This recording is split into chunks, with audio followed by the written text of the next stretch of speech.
High friends welcome to cricket Telugu YouTube channel friends Yuzvendra Chahal Dhanush Sreevarma మనస్పార్థాల కారణంగా విడిపోయిన సంగతి తెలిసిందే. ప్రస్తుతం వీరిద్దరి విడాకుల కేసు కోర్టులోనే ఉంది.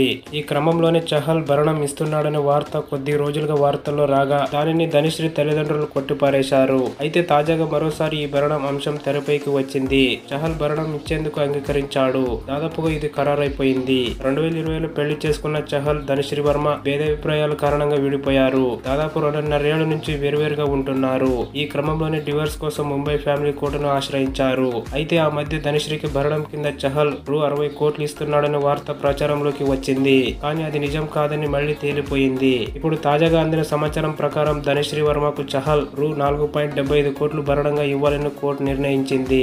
దీనిని చహల్ కూడా అంగీకరించాడు. ఇందులో ఇప్పటికే రూ 2.37 కోట్లు కూడా చెల్లించాడట.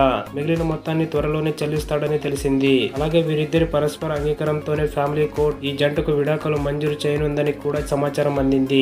ఇక ఛాంపియన్స్ ట్రోఫీ 2025 ఫైనల్ మ్యాచ్ లో చహల్ మరోసారి తన రూమర్ కొత్త గర్ల్ ఫ్రెండ్ తో కలిసి కనిపించాడు. ఆ రోజు అతడు ఆర్జే మహేశ్వర్ తో కలిసి స్టేడియంలో సందడి చేశాడు. దీంతో వీరిద్దరు డేటింగ్ చేస్తున్నారని క్రికెట్ అభిమానులంతా అనుకుంటున్నారు. ఓకే ఫ్రెండ్స్, ఈ వీడియోకి తప్పకుండా లైక్ చేయండి. మరిన్ని వీడియోస్ కోసం ఛానల్ ని సబ్స్క్రైబ్ చేయండి. Thank you for watching.